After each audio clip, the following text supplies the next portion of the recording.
기쁨을 누리세요 라는 제목으로 말씀 전하도록 하겠습니다. 자, 지금부터는요, 제가 이렇게 뭐를 좀 해보십시오 라고 하면요, 그대로 하시면 됩니다. 자, 지금부터 한번 웃어보십시오. 시작! 잘 안 웃어지지요? 네, 한 번 더 시도하면 잘 웃어질까? 한번 시도를 또 해보겠습니다. 자, 시작! 아이고, 예, 잘하시네요. 아직까지 안 웃으신 분은 계시기 때문에 한 번 더 마지막으로 또 웃어보겠습니다. 자, 시작! 네, 잘하셨습니다. 자, 그럼 이제는요, 웃음소리는 내지 마시고요, 한번 미소를 이렇게 접으시는 겁니다. 자, 시작!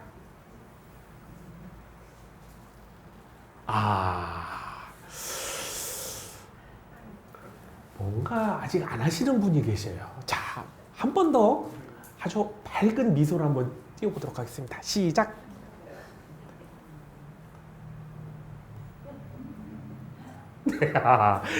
네, 되셨습니다.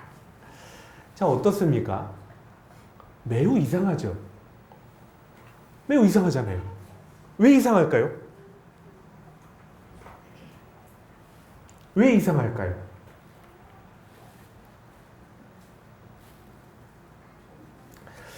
사도 바울이요, 데살로니가 교회에 지금 뭐라고 권면하고 있냐면요, 항상 기뻐하십시오 라고 명령하고 있습니다. 조금 생각해 보십시오. 우리가 지금 한 5번 웃었나요? 네, 한 5번 웃었는데요. 매우 좀 이상했죠?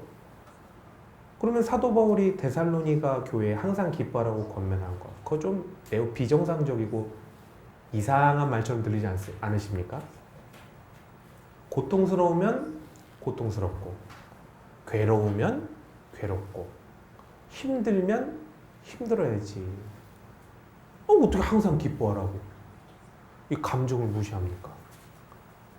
그런데 잘 생각해 보면요, 방금 전 우리가 큰 소리로 웃거나 어떤 그 미소를 활짝 띄는 거에 대해서 매우 이상하게 느껴지지 않습니까?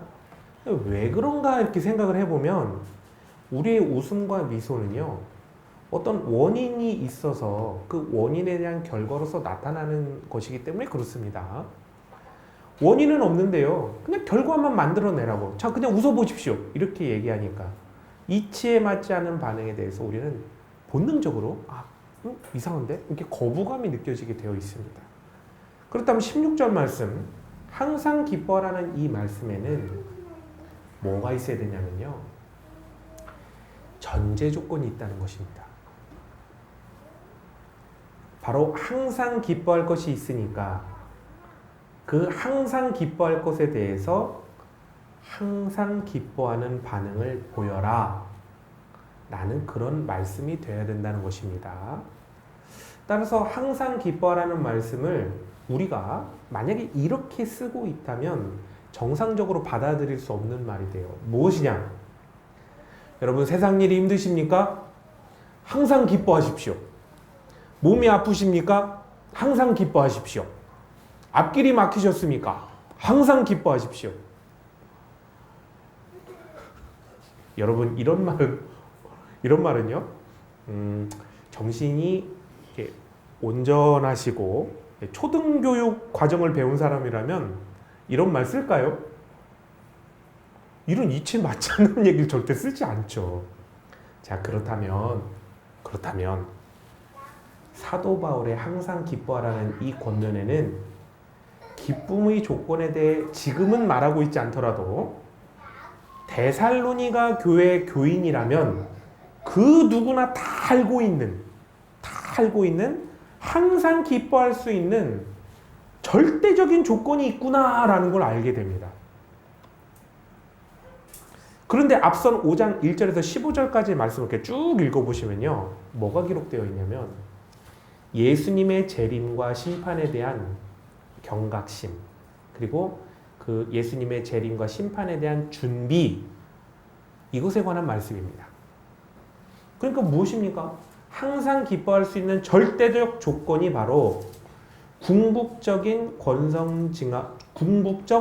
권선징악인 최후의 심판, 그리고 궁극적 보상인 천국, 바로 이것이 있구나라는 것을 알게 되는 것입니다. 자, 여러분, 여기까지 말씀을 잘 분석해서 아시게 되면 기독교인에게 있어서 항상 기뻐하십시오 라는 이 권면이 그저 날마다 하하하하 하하하 하하하하, 앞에서 제가 해도 이상하잖아요, 그죠? 이렇게 웃고 날마다 그냥 나는 즐거워, 왜 이렇게 즐겁지? 이렇게 살라는 게 아니라 기독교인으로서 세상을 살아갈 때 인생의 궁극적인 목표를 천국에 두시고 인생의 가치와 방향을 하나님의 말씀에 순종하여서 하나님의 뜻을 이 땅 가운데 이루어 드려야 한다는 이 복음적인 삶을 살아야 한다는 것을 알려주는 그런 권면의 말씀입니다. 자, 그런데 문제가 있습니다. 사도 바울의 항상 기뻐하라는 이 권면은 가장 복음적인 권면으로서 당연히 그렇게 해야지, 누구나 기독교인이라면 누구나 그렇게 해야 된다고 생각합니다. 그러면 왜 우리는 항상 기뻐하는 삶을 살지 못하고 있을까요? 여러분 머릿속으로 그렇지, 항상 기뻐하면서 하는 게 당연하지, 그렇게 사는 게 확실히 기독교인의 삶이지 라고 생각하지만 왜 그렇게 살고 있지 못할까요?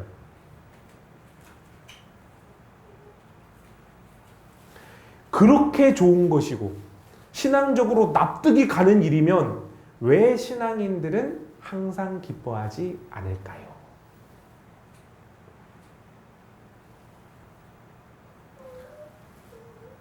자, 이제부터 진짜 더 재미있고 깊은 말씀의 세계 속으로 들어가 보겠습니다. 여러분, 우리는 항상 이 기뻐하라는 말씀에요, 항상의 중점을 두고 생각합니다. 항상. 그래서 이 기뻐하는 상태를 어떻게 항상 유지할 수 있을까? 어떻게 항상 유지할 수 있지? 이거에 대해서 많이 생각하고 연구를 합니다. 그런데 정작 뭐를 생각하지 않냐면요, 이 기쁨이라는 그 자체에 대해서 이 기쁨이 뭘까에 대해서 매우 심각하게 고민하지 않는다는 거예요. 여러분, 제가 여쭤보겠습니다. 기쁨이 뭡니까? 여러분, 기쁨이 뭐예요? 기쁨이 뭡니까? 좋은 거예요? 네. 기쁨이 뭡니까? 도대체 이 기쁨이라는 게 뭘까요? 즐거운 것? 기분이 좋아지는 것? 만족스러워지는 것? 국어사전을 딱 펴보십시오. 기쁨이 뭐라고 되어 있냐면요, 욕구가 충족되었을 때의 흐뭇하고 흡족한 마음이나 느낌. 욕구가 충족되었을 때의 흐뭇하고 흡족한 마음이나 느낌, 이렇게 정의를 하고 있습니다. 자, 그럼 보십시오. 기쁨이라는 것은 내면의 상태를 말하는 것인데요, 내면의 상태인데 기쁨 그 자체는 이 존재가요 실존하지 않습니다. 여러분, 기쁨을 가져와 보십시오. 여기 앞에다 한번 놔 보십시오. 기쁨이 있나? 한번 여기 앞에다가 여러분 기쁨이 진짜 있으면 이렇게 안에서 꺼내다가 이렇게 앞에다 놔 보십시오. 놓으실 수 있어요? 없죠. 실존하지 않는다. 존재하지 않죠. 기쁨이라는 것은 현실에 존재하지 않는 그저 내 안에서 정한 대로 판결된 실존하지 않는 감정이라는 게 기쁨이에요. 심지어 더 충격적인 걸 말씀드릴까요? 이 기쁨이라는 거는요, 오늘의 기준으로는 기쁨이 될 수 있는 게, 그렇죠? 기쁘다. 내일의 기준으로는 기쁨이 아니고요, 큰 아픔과 고통도 될 수 있다는 거예요. 기쁨이라는 것은 사실 그저 우리의 개념 속에 존재하는 허상이라는 거죠. 그래서 옛날부터요, 무엇인가 인생을 깊이 깨달은 어르신들께서는 항상 이런 말씀 하시죠. 뭐라고 말씀하십니까? 세상 일에 일희일비하지 마십시오. 그렇죠. 세상 일에 일희일비하지 마십시오. 이걸 좀 더 구체적으로 이렇게 말씀하시는 분들이 참 많았습니다. 세상 일은 다 마음먹기에 따라 달려 있습니다.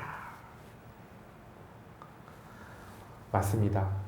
기쁨과 슬픔, 이 정반대되는 개념이 현실 세계에서요, 현실 세계에서는 정확히 이것이 기쁨이고 이것이 슬픔이다 이렇게 존재하는 게 아니라요, 내가 정한, 내 스스로 정한 기쁨과 슬픔의 기준, 그 어느 것에 도달했느냐, 이걸로 결정된다는 거예요. 기쁨과 슬픔은. 자, 그럼 매우 신기한 일을 제가 말씀드릴게요. 실존하지 않는데, 기쁨이라는 것이 실존하지 않는데 어떻게 모든 인간이 기쁨과 슬픔이라는 감정이라는 개념을 가지고 있을까요? 신기하지 않습니까? 생각해 보십시오. 이거 엄청 신기한 겁니다. 모두가 다 기쁨과 슬픔이라는 걸 다 알고 있지 않습니까? 과학과 의술이 발달하니까요, 이 궁금증을 해결하게 됐어요. 우리의 뇌가요, 내가 정한 대로 긍정적인 반응 혹은 보상이 일어나면 신경 전달 물질이 이렇게 우리 뇌에서 분비가 됩니다. 뭐가 분비가 되냐면요, 도파민, 세로토닌, 엔돌핀, 옥시토신, 이런 것들이 막 분비가 됩니다. 그러면 우리가 어떻게 이거를, 신경 물질이 분비될 때 어떻게 느끼냐면, 아, 긍정적이다라고 우리가 뇌가 느낍니다. 반대로요, 내가 정한 기준에 대해서 부정적인 반응 혹은 보상이 주어지지 않잖아요. 그러면 신경 전달 물질이 확 줄어듭니다. 그리고요, 우리의 뇌의 편도체와 해마에서는 부정적인 신호를 아주 강하게 발산합니다. 그러면 우리 뇌는 이거를 부정적인 감정으로 받아들이는 거죠. 긍정적인 뇌 반응을 우리가 느낄 때 우리는 아, 기쁘다 이렇게 그걸 정의하고요. 부정적인 걸 이렇게 막 나올 때 아, 이거는 슬프다 이런 식으로 우리가 결정을 하는 거죠. 자, 그런데요, 우리의 뇌는 고장이 나 있지 않는 한 어떻게 하냐면요, 계속 본능적으로 긍정적인 방향으로 되돌리기 위해서 여러 가지 사고와 반응을 실시합니다. 예를 들어 드릴게요. 오늘 슬픈 일이 있으니까 치킨 사 먹어야겠다. 오늘 매우 아팠으니까 피자 사 먹어야겠다. 에이, 오늘 되는 일이 하나도 없네. 집에 가서 게임이나 해야겠다. 오늘 짜증이 나니까 그냥 아무것도 하지 말고 유튜브 쇼츠나 봐야지. 이것이 무엇이냐면요, 바로 우리 뇌가 부정적인 반응, 보상이 일어나지 않을 때 우리 스스로에게 계속 긍정적인 방향으로 돌리려고 우리에게 긍정적인 반응을 하도록, 보상을 얻도록 유도한다는 것이죠. 그럼 여러분, 정말 놀라운 사실 하나 알게 되는데요. 그것은 무엇이냐면요, 바로 우리는 사실 항상 기뻐하고 있었습니다. 항상 기뻐하고 있었어요. 여러분, 항상 기뻐하십시오. 이걸 어떻게? 라고 생각했잖아요. 그런데 원래 우리는 항상 기뻐하고 있었어요. 우리는 어떻게든 어떤 방법을 쓰든 기뻐하기 위해서 노력을 합니다. 노력도 안 되면 그저 그냥 유튜브 쇼츠라도 틀어놓고 계속적인 어떤 보상을 얻던지, 중독이라도 되든지, 게임을 통해서라도 따박따박 들어오는 보상을 받으려고 우리는 노력한다는 것이죠. 그런데요, 더 재밌는 사실이 있습니다. 정말로 재밌는 사실이 있습니다. 뭐냐? 우리 뇌가요, 긍정적이다, 부정적이다 이렇게 느끼는 것은 사실은 내가 정한 대로 그렇게 느낀다는 겁니다. 놀라지 않으시네요. 따라서요, 똑같은 상황이라도 나의 깨달음과 나의 마음먹기에 따라서 우리 뇌는 긍정적인 것을 부정적으로, 부정적인 것을 긍정적으로 전환해서 느끼기도 한다는 거예요. 실례를 한번 들어드릴까요? 직장에서요, 갑자기 저녁 늦게까지 야근하라고 시키면요, 우리 뇌가 어떻게 될까요? 부정적인 반응이 일어납니다. 그런데요, 야근을 하다가 누가 슬쩍 얘기를 해줍니다. 아, 참 부러워. 회사에서 야근도 시키고. 왜요? 이렇게 야근하면 고속 승진한대. 회사에서 나를 승진시키려고 이렇게 늦게까지 일을 시키는구나. 이걸 깨닫게 되는 순간 어떻게 될까요? 우리의 뇌는 야근을 부정적으로 느끼던 것을 바꿔서 긍정적으로 생각한다는 것입니다. 반대로요, 직장에서 일찍 가십시오. 이렇게 일찍 보내주는 거예요. 우리의 뇌가 갑자기 긍정적인 반응을 막 합니다. 너무 신난다, 좋다. 그런데요, 집에 가는데 뒤에서 누가 혀를 끌끌끌 찹니다. 아이고, 얼마 안 가서 잘리겠네. 그러면 어떻게 됩니까? 우리의 내가 정리해고가 얼마 남지 않았네 라는 것을 알게 되는 순간 우리의 뇌는 조기 퇴근을 긍정이 아닌 부정으로 느낀다는 것이죠. 자, 그러면 이제 항상 기뻐하라는 말씀에서 중요한 것이 항상이 아니라 바로 기쁨이라는 것을 어떻게 정의할 것이냐. 이것이 현재 우리에게는 더 중요하다라는 것을 깨닫게 됩니다. 우리가 기쁨이라는 것에 대해서요, 복음적인 정의를 딱 내리기만 하면 복음적인 삶의 방향으로 나아갈 때 우리는 기쁨을 느끼고요, 본능적으로 긍정을 향해 나아가는 인간은 항상 복음으로 삶을 살아내려고 한다는 것입니다. 자, 그런데 여기서 또 문제가 발생해요. 어떤 문제가 발생하냐. 내가 아무리 복음적인 삶이 긍정적이다, 복음적인 삶이 긍정적이다, 복음적으로 사는 게 좋다, 이렇게 아무리 되뇌어도, 내가 아무리 그렇게 정했다 하더라도 우리 뇌와 뇌의 반응은 진실과 거짓을 기가 막히게 가려낸다는 것입니다. 무슨 뜻이냐? 천국의 삶이 궁극적 목표이기에 천국을 향하여 나가는 것이 기쁨이고, 하나님 말씀에 순종하여 하나님의 뜻을 이루어드리는 것이 기쁨이다라고 아무리 내가 되뇌어도 그 말이 진정 사실이라고 인식이 되고 내가 진짜 믿어져야 우리의 뇌와 뇌의 반응이 긍정적으로 반응한다는 것입니다. 따라서 항상 기뻐하라는 말씀에는 반드시 덧붙여져야 되는 말씀이 있는데요, 그게 무엇이냐? 바로 쉬지 말고 기도하라는 말씀입니다. 바로 이해를 하셨네요.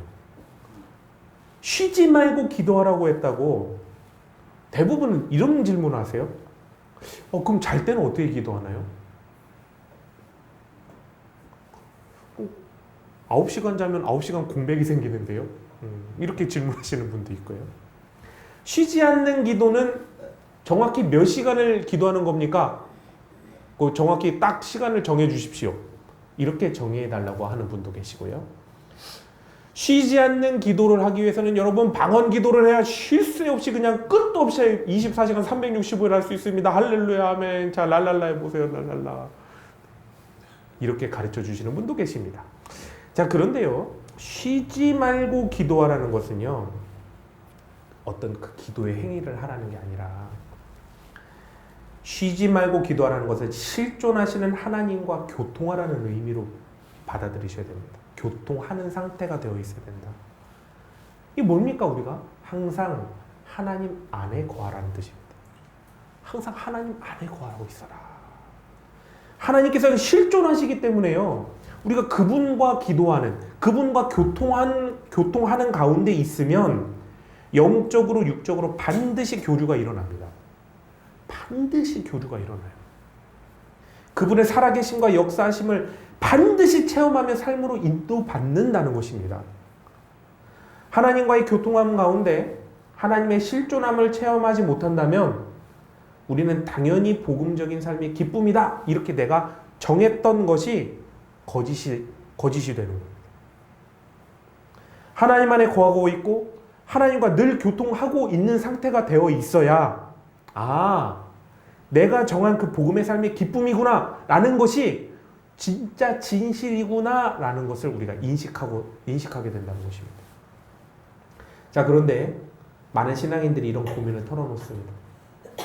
저는요, 기도해도 전혀 하나님께서 말씀도 안 하시고요, 만나주지도 않으세요. 하나님께서는 왜 그러실까요? 도대체 하나님께서는 왜 그러실까요? 왜냐면요, 질문이 잘못됐기 때문에 그래요. 질문이 잘못됐어요. 하나님께로 향하여는 이렇게 질문을 드려야 됩니다. 제가 하나님 말씀을 듣지 못하는 이유가 무엇일까요? 제가 하나님을 인격적으로 만나 뵙지 못하는 이유는 무엇일까요? 이렇게 질문을 해야 된다는 것입니다.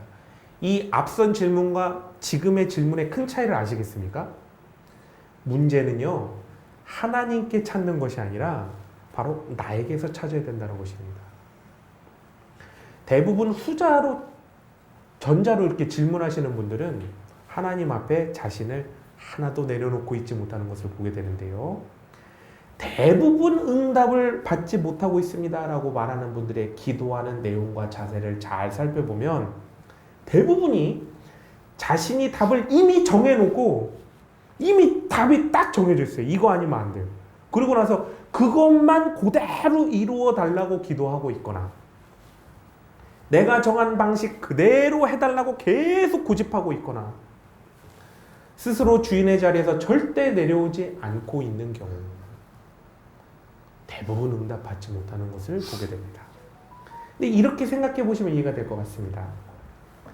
만약 나에게 어떤 사람이 찾아와서 나의 생각과 다른 결론을 정해놓고 내가 맞아, 너는 틀려, 내가 맞아 계속 이렇게 자기를 주장하면 여러분은 어떻게 반응하시겠습니까? 그래, 내가 틀려, 네가 다 맞아 이렇게 해주시는 분이 계십니까? 나도 그렇게 안 하잖아요. 반대로 또 이런 경우를 생각해 보십시오. 여러분이 갑이 위치에 있는데요, 여러분이 갑이 되셨어요.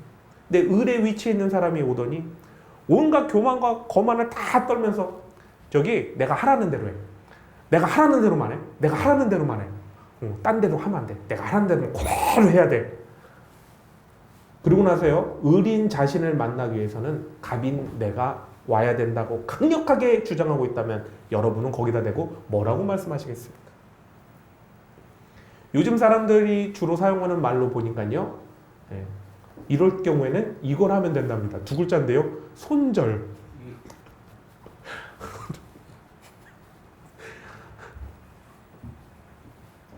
사람과 사람 사이에도 이렇게 안 하지 않습니까? 근데 만왕의 왕이시자 우주의 통치자이신 하나님 앞에 내 생각만을 관철시키려 하고 조금도 내 자신의 주인의 자리를 내어드리지 않고서 그저 만나고 싶다고만 하면 과연 하나님의 말씀이 들릴까요? 내 말만 들리겠죠. 이미 하나님이 아무리 말씀하고 계셔도 내 말만 들리는 거예요. 그리고 하나님을 만나려고 해도 내 자신이 이미 하나님을 만나고 있지 않는데 어떻게 하나님께서 하나님과의 인격적인 만남을 이룰 수 있겠습니까? 하나님께서는 하나님의 음성이 들리게 하시기 위해서 또 하나님께서 만나주시기 위해서 내가 나의 주인 자리에서 고집 부리고 관철시키려는 그 고집을 내려놓게 하시고 자신의 주인의 자리에서 내려와 하나님을 모실 수 있도록 바로 내 자신의 마음 상태를 먼저 만들어 가신다는 것입니다. 그러니 하나님께서는 당연히 응답하지 않는 것처럼 느껴지고 당연히 만나주지 않는 것처럼 나만 그렇게 느끼는 거죠. 하지만 실제로는 어떻습니까? 이미 하나님께서는 천국으로 인도하고 계시고 날마다 복음의 삶으로 나아갈 수 있도록 항상 역사하고 계시는 것이죠. 하나님 말씀하십시오. 말씀해 주십시오. 주의 종이 듣겠습니다. 말씀하지 않으셔도 됩니다. 혹여 제가 듣지 못하더라도 하나님께서 저를 주인 되신 하나님의 뜻 가운데로 인도해 주시면 따라가겠습니다. 하나님의 종으로서 왕이신 하나님 앞에 합당하게 이렇게 나가야 되는 줄 압니다. 이렇게 감사가 인생의 궁극적인 어떤 목표를 설정하는 것이고, 기도가 복음으로 인생을 살아내가는 어떤 그런 실행이라면 마지막으로 반드시 한 가지 요소가 더 필요하죠. 그게 뭘까요? 바로 인생의 피드백. 내가 잘 가고 있나? 가고 있지 못한가? 이 피드백 받는 게 중요한 거 아닙니까? 그 피드백이 무엇일까요? 바로 감사입니다. 나의 삶이 진정 복음으로 기뻐하고 있는가? 그리고 내가 진정 하나님 앞에 복음으로 바로 서 있는가? 이것이 진정임이, 진리임이 증명되는 것, 그것은 바로 감사가 있을 때 증명이 됩니다.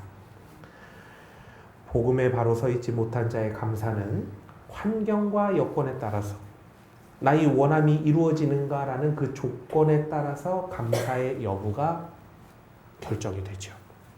하지만 진정으로 복음에 바로 선 자는 감사의 환경과 여건, 조건이 바로 하나님 안에 거하고 있는가? 거하고 있으면 됐다. 이것으로 결정된다는 것입니다. 하박국 선지자가요, 하박국 3장 17절에서 18절에서 이렇게 말씀하십니다.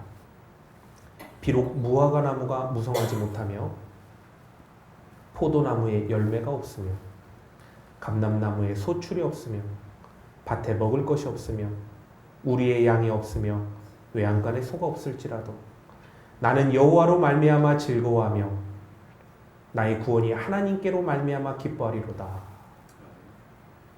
이렇게 본인의 신앙을 증명하고 있습니다. 하나님께서는 나의 하나님이 되시고 내가 하나님 안에 거함으로 감사가 진정 고백될 수 있다면, 그 이유 하나로 고백될 수 있다면, 지금 내가 복음에 바로 서 있구나, 복음으로 삶을 잘 살아나고 있구나라는 그 기준과 명백한 증명이 이루어지는 것입니다. 나아가 감사는요, 또 어떤 일이 벌어지냐면 하나님께 모든 것을 내어 맡겼고 하나님께서 가장 좋은 것을 가장 좋은 때에 주시는 것을 믿고 그것을 내가 진짜로 믿고 있는가에 대한 판단 기준이자 명백한 증명으로 작용합니다.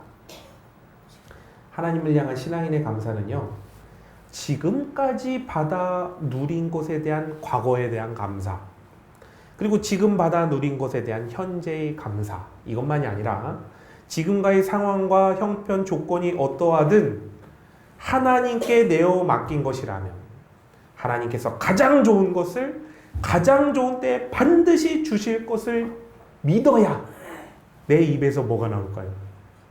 감사가 나오게 됩니다.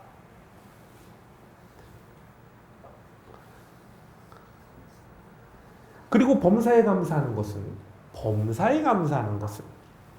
하나님께서 온 세상의 통치자이시며 모든 것을 주관하시는 분이심을 확실히 믿고 있구나라는 것을 알 수 있는 기준이자 명백한 증명으로 작용한다는 것입니다. 나의 환경과 여건, 그리고 상황과 조건에 대해서 이 모든 것을 하나님께서 나에게 가장 좋은 것을 가장 좋은 때에 주시기 위한 과정이구나.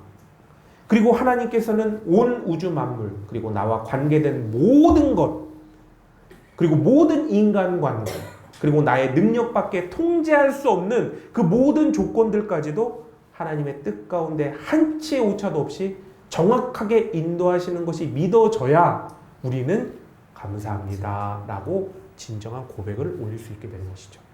그래서 우리의 감사의 피드백을 보면 내가 진짜 복음에 바로 서 있구나, 복음에 바로 서 있지 않구나, 이것을 피드백에서 알 수 있게 되는 것입니다. 복음으로써 인생의 목표를 설정하는 기쁨, 복음으로써 인생을 살아나가는 기도, 복음으로써 인생을 피드백하는 감사, 기쁨, 기도, 감사, 이 세 개가요 바로 하나의 세트입니다. 천국에 이르기까지 항상 쉬지 말고 범사에 이루어져야 하는 일이자 하나님께서 우리를 향한 뜻이구나 라는 것을 사도 바울의 말씀처럼 딱 알 수 있게 되는 것이죠.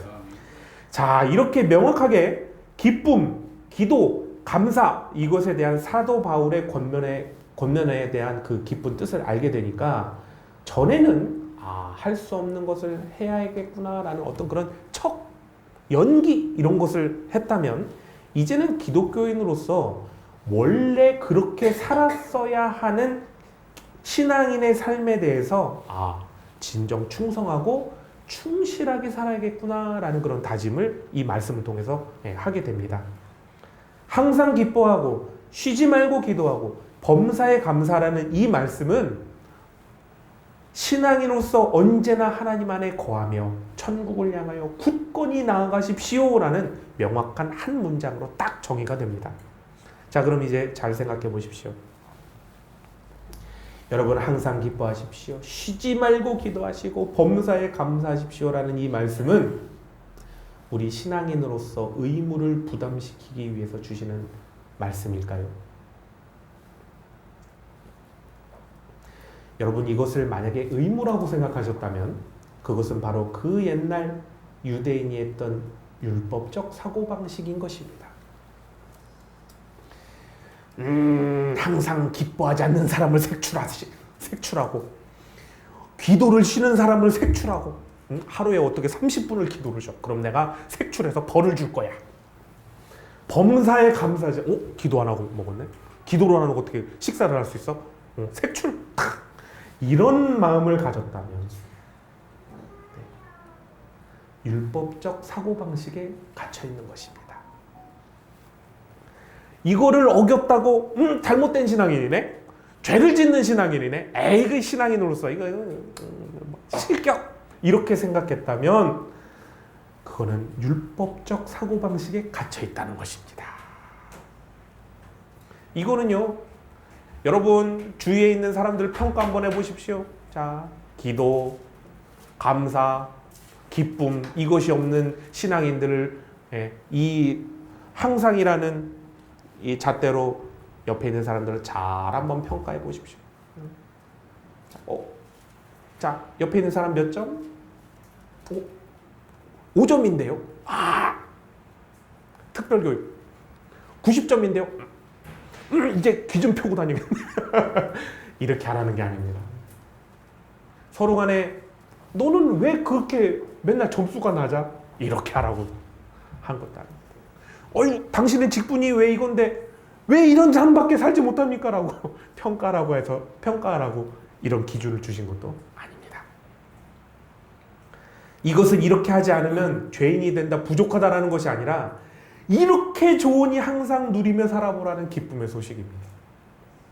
사도 바울은요, 지금 이 말씀을 누구에게 권면하고 있냐면요, 24시간, 365일 내부적, 외부적으로 고통과 고난과 환난을 당하고 있는 데살로니가 교인들에게 해주고 계시는 거예요.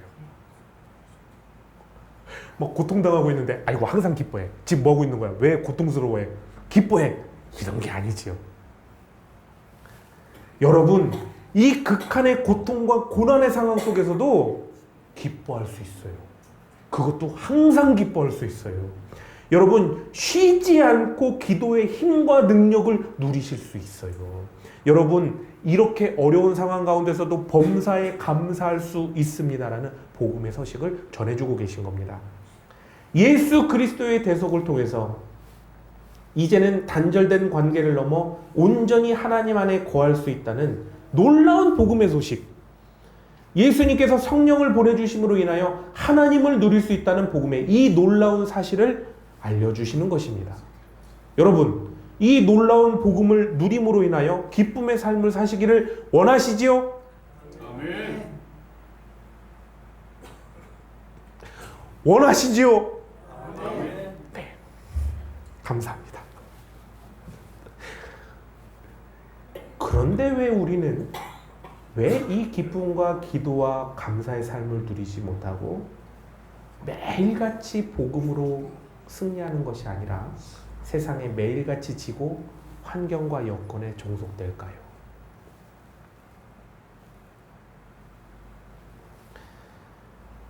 너무나 당연한 얘기인데요. 너무나 당연한 신앙인의 기본이 아직 확실히 정립되지 않았기 때문에 그렇습니다. 바로 기독교인, 예수님께서 주인 되시고 나는 예수님의 종이 되어야 되는 이 주종관계가 아직 부족한 거예요. 나 자신이 생생하게 아직도 살아서 팔딱팔딱 뛰고 있고 내 주인의 자리에서 내려오지 않고 있으면 아무리 복음이 좋아도 누리질 못해요. 사랑하는 성도 여러분, 하나님 안에 거하면, 예수님 안에 거하면, 성령님 안에 거하면 항상 기뻐할 수 있는데 이 얼마나 놀라운 소식입니까? 예수님을 통하여 하나님 안에 거하시면 성령님의 견인하심을 통하여 이 놀라운 기쁨을 마음껏 누리실 수 있다는 것입니다. 하나님께서 통치하시는 기쁨, 하나님께서 천국을 주시는 기쁨, 기도의 능력을 누리는 기쁨, 성령님의 역사하심과 인도하심, 그리고 그 공급하심을 누리는 기쁨, 이전의 모든 고통과 고난과 역경과 아픔과 슬픔을 기쁨으로 변화시켜 주시는 이 복음의 놀라운 능력, 하나님 안에 거하시면 마음껏 누리실 수 있습니다. 하나님 안에 한 주간 거하십시오. 이 놀라운 능력이 쏟아져 들어옵니다. 한 주간 성도님의 삶에 그리고 평생에 하나님께서 주시는 이 영원한 기쁨이 함께 하시길 예수님의 이름으로 축원합니다.